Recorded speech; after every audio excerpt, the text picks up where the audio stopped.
So those kind of things are burned into my brain. So there was that part of the speaker journey, right? Eventually, if maybe a year or so later, he managed to sell those white van pieces of shit to some buddy of his. He says, Rash, I need the speakers back. And I'm like, yeah, I know, Rich. But hey, I had them for a year. I enjoyed them for a year. Now I got this M&K fake sub, which again didn't work bad. It resonated a bit. So I pulled out those biradial horn tweeters, and same thing when I was at the Ministry of the Environment. They'd built a bunch of these. I guess they were planter boxes or something, and they had some left over. So I said, "Can you give me two of those?" They're tiny, right? But they fit that biradial dome tweeter perfectly. So then I went to I think it was New Tech Electronics in Hamilton, and I ordered two Pioneer. Um, uh, I guess they're mid-range drivers. I guess it's like lower mid-range, higher upper bass, whatever. Um, didn't I think I tried to cross it over with some homemade coils or some bullshit. Anyhow, I made them work. I even painted them blue to match my wall at the time. Uh, Even the biradial dome tweeter got painted blue, and it still worked. And I think I painted the mid-range driver. I coated it, right? And anyhow, that would have been 1994. I got the Stones Bob Ludwig reissues, which to this day are every bit as good as the SACD, probably better. Again, those Rolling Stones reissues are a classic example. It's not the technology, it's the guy behind the knobs, the guy twiddling the knobs. That makes all the difference. The technology is one thing, but if I can listen to a PCM remaster from 28 years ago, that's not part of the loudness wars or any of that bullshit. That says a lot. So okay, yeah. So we're again went off on a tangent for the fourth time. Sorry, guys. This is only my first drink, eh? I'm gonna have another one probably for the next video, but All right, so here comes 1994. I finally graduated out of community college. Took me longer than it should have, but whatever. Partied too much, boys. What can I tell you?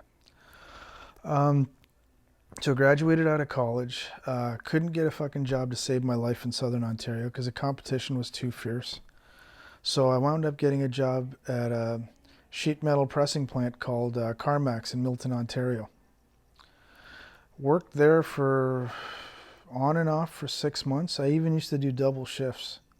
Imagine 16 hours at a fucking pressing plant, stamping fenders, stamping, this, that, and the other bullshit. Um, and I was still living at home, of course. What I would do back then was I would work at Carmax on night shift, and then every Friday morning, because technically Friday was your off day, I'd leave Carmax and I'd have all my resumes with me in my car, and I'd go pedal them around Mississauga and I guess sort of Toronto area, to whatever electronics. I mean, dude, I applied to Paradigm. I think I applied to Bryston, and I don't think I applied to PSB. But yeah, I tried the audio companies, but the thing up in Canada is if you don't have a certain piece of paper, they won't even look at you. This is the mid 90s I'm talking about. So, anyways, living at home, working at the sheet metal stamping thing, not having a hope in hell of getting a job in electronics, period, whether it's in audio, telecom, or whatever. So I started saying, I'm going to build a pair of speakers. I mean, I'm not going to build an amplifier because I'm going to blow it up, because it's too dangerous. And I really didn't, I wanted to work. And back then, kits were not as prevalent as they are now or as they were 40, 50 years ago, 60 years ago for that matter. The 90s were a weird time for audio. Good time, but a weird time. So I went to Beaver Lumber on Upper Wentworth and Fennel there, and I had the guy at the cutting machine. He was awesome. He knew what I was trying to do, and he was another audio guy. And I bring them in. I had this beat up Pontiac 6000. I think it was a 1983 model or whatever. And the sheets just fit in the back seat once he'd cut them up. Took everything home. I had some wedges and shit that I got from the carpenter at the Ministry of Environment the year before. And I used those to kind of level up the supports and stuff. And basically what I'd done was I'd copied the Paradigm Studio reference, I guess it was at the time. But I always liked the Paul Barton approach of having the mid-range on the top and the tweeter on the bottom. Again, insert picture here for you guys. So I built them. I read the David B. Weems book, 2 8-inch Pioneer woofers, built the crossovers using a crossover calculator that was in the book. Didn't really tweak it much by ear. Like, it was basically I set it and forget it. The fact that I had nice half decent audio was, a miracle unto itself. The regrets on that design was, yes, I used the same copper foil inductors that wound up being reused 27 years later on my open baffle debacles. And I think I got a couple of those copper foil inductors in my car stereo for some reason. Whatever. So I built them, and I never put any inline attenuators between the mid-range and the tweeter, and that was a huge mistake because those speakers were shouty.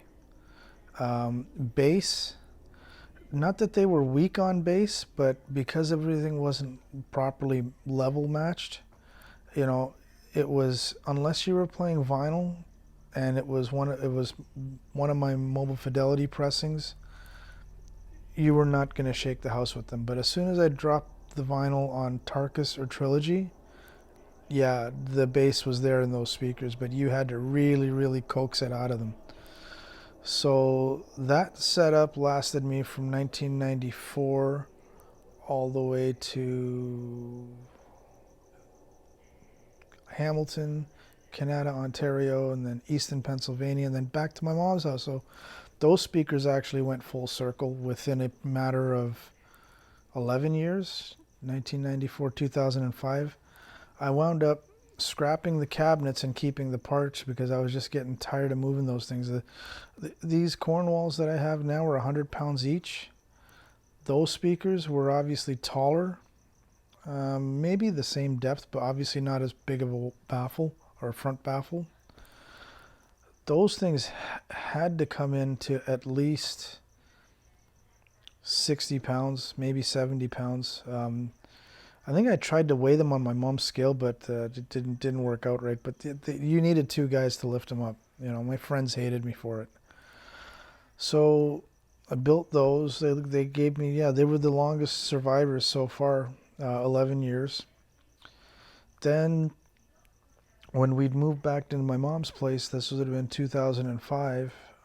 When I got rid of those, I said, well, I need to do something.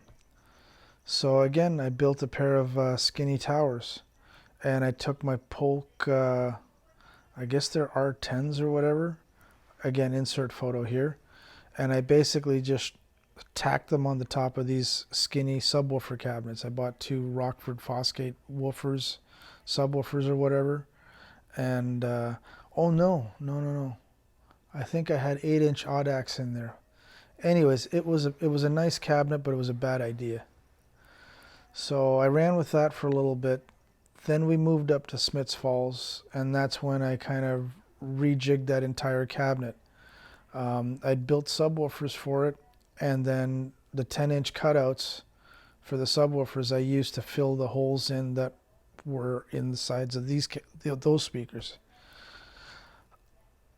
Well, I ran with these skinny towers, and I think I based them off of a pair of Energy skinny tower speakers that had 2 5 1/4 inch mid-range or mid bass and then lower bass driver, so it was a 2.5 way design. And I think I even copied the crossover frequencies, and it sounded pretty damn good. But the treble, it had a aluminum dome tweeter. It had an aluminum dome tweeter, and it was, I think it's a VIFA tweeter. It was a little on the hot side, and I really noticed that when I was playing with it in my room here with this stuff. Um, I ran with those speakers from 2009, I guess. Yeah, 2009 all the way to 2018 when I got the Bose 901s. So that, again, that's another long run, After that is when I got my 901s here that I refinished, and you guys have seen all the videos. So at the time, the 901s were sort of going to be my end game speakers, right? But then about a year after I bought them, and set them all up and built one of the original analog cross. You guys have seen all the videos. There was always something missing in it. Then I got into the audio club here in Arizona, and that's when I'd go over to some of my buddies' places, and they're like, Joe, your 901s aren't what you think they are. I said, yeah, I know, but they're mine. And I said, damn, these things are pretty good. Like their rigs. When Kurt had the Teals, Ben's got the Maggie 1.7s. Jeff had the Tannoys. Who else? Oh yeah. More recently, I went over to John's place, and he's got the Martin Logan CX1s, and then the big Martin Logan subs. Again, insert photo here. And went over to Craig's place. He's got I think they're JBL L92s, or no, L96s, that he got at a decent price. He had to replace one of the tweeters, but he's the DIY guy in our club that's makes me look like nothing. But my DIY days until this. Oh, speaking of amplifiers, see, this is where the ADHD kicks in. I got the chips, so those amps are going to be getting closer to getting done. I got so desperate, I actually took some of the chips that were on Leo's old Bosk amplifiers, took them off of those boards and put them on the new ones. I had two. And then the day I did that, and then the day after I went on DJ Key's website, oh, we have 1500 in stock now.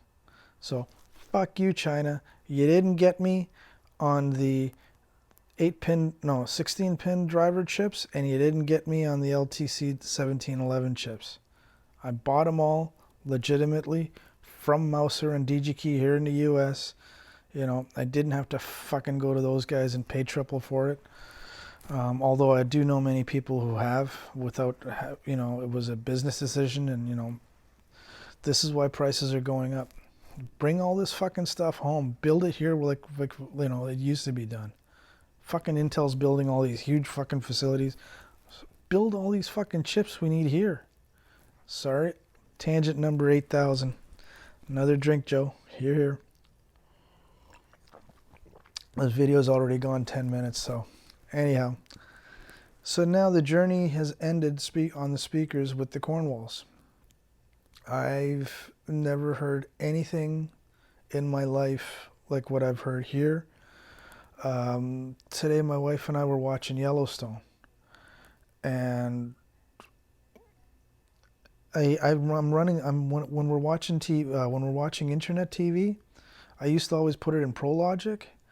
Now I just leave it in 2-channel mode, and it's not as perfect, but it actually sounds half decent, when people are talking, it almost seems like it's coming from the TV.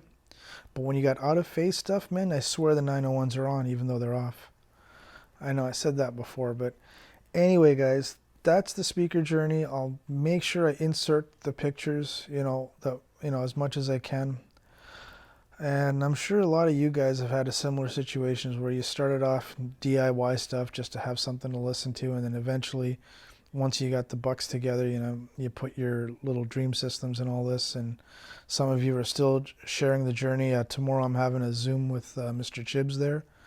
And I'm going to ask him about Audio Excellence Canada because, like I said, you guys heard what I said about Philip before. I've never met the man, that's why you know, I'm in his defense on one side, but when he's wrong about something, I had to say something.